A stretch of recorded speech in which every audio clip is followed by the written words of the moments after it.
It is the end of an era. Tonight, the iconic Late Show on CBS will close forever. After nearly 11 years as host, Stephen Colbert will sign off one last time. CBS is promoting an extended Late Show series finale.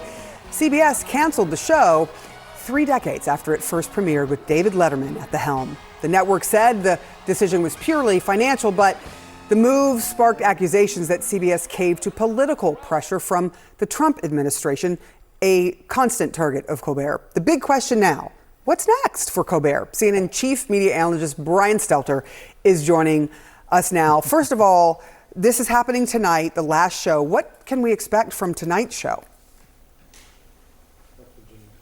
That's right. The taping will happen in the evening. No previews, no teases ahead of time. We don't know who the surprise guest will be. But Colbert has said in interviews he wants to keep it simple. He has had months to prepare for this moment, of course. CBS told him about the cancellation last summer. So he's had, in some ways, a gift of time to prepare for this moment. And I suspect he knows exactly what he wants to say.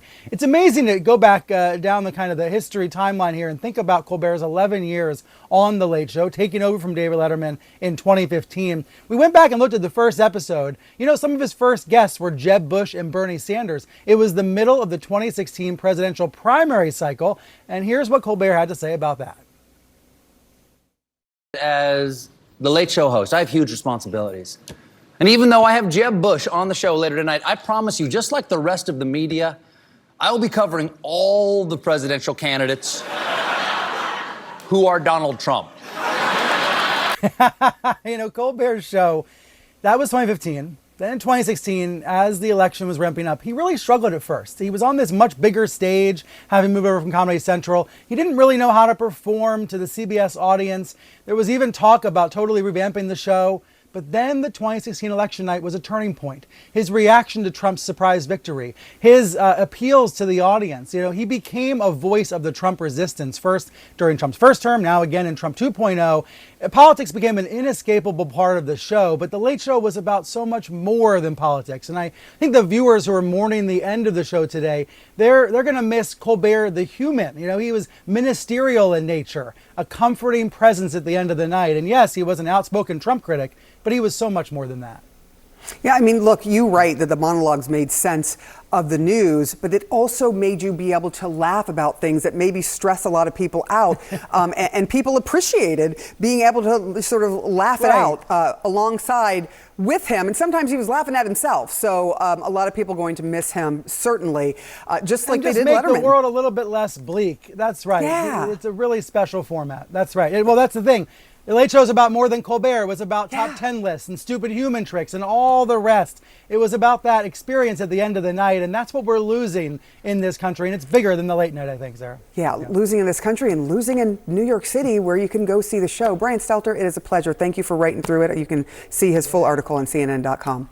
Nearly 11 years as host of The Late Show, Stephen Colbert will sign off one last time. Details about tonight's finale are being kept under wraps. CBS canceled the show last year, 3 decades after it launched with founding host David Letterman.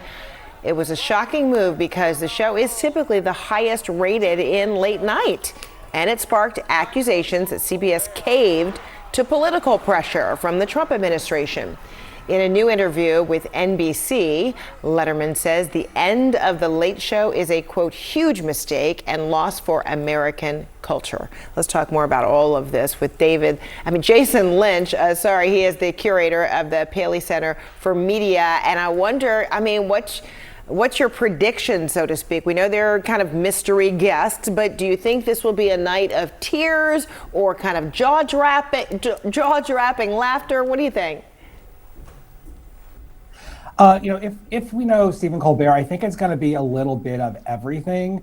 This is his chance to really cement his legacy. I think there's going to be a lot of surprises. I just looked back at his finale for the Colbert Report 11 years ago. Completely surreal. It was also packed with about 50 plus celebrity cameos. I don't think we'll see that many this time around, but I do think that he'll keep us on our toes, and hopefully it'll be something we'll talk about and look back fondly on for years to come.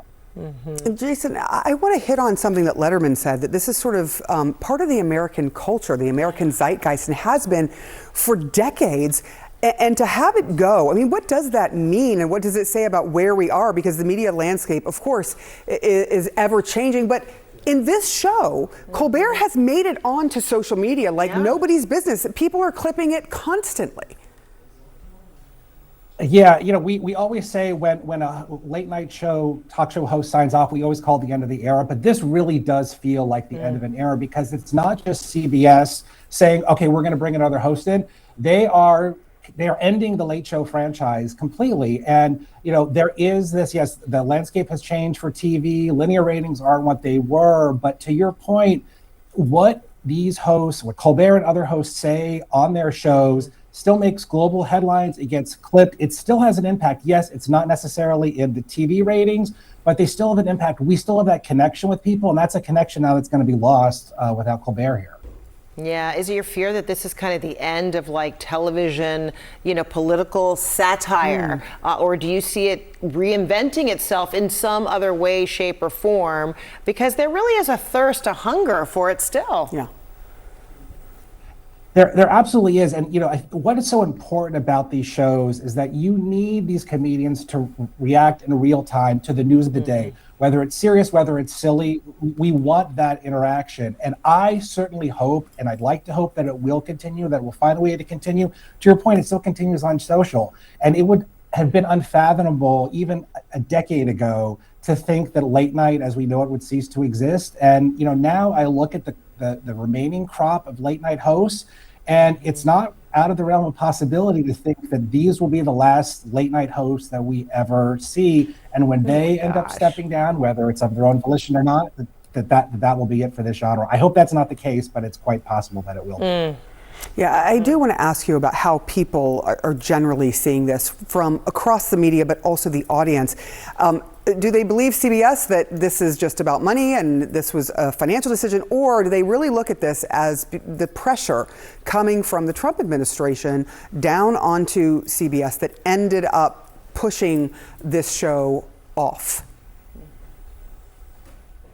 I mean, I think there was a lot of different factors into it, but even if you put the political stuff aside, I mean, late night is in a precarious spot with, again, TV kind of struggling to justify its existence, again, with ad revenue being down. So I do think it's a little bit of everything that went into it, and that's why it makes a decision like this, for CBS to say, hey, listen, our hands are tied, it's the money. But everybody, you're seeing across the board, you're seeing budgets cut, things being scaled back, bands, being kind of cut, music. So there are budgets being cut, but there is still a way to make these shows viable. And I hope the networks figure it out before it's too late. Well, we're going to find out tonight. Maybe this means it, right? You're closing one chapter and there will be another chapter anew. Like you said, if networks kind of figure it out. I mean, there's always a way to do something cheaper, right? I mean, aren't we seeing that all the time? Hello? I mean, he's going to end up somewhere for sure. Right, I think so. All right, Jason Lynch, thank you so much. Appreciate it.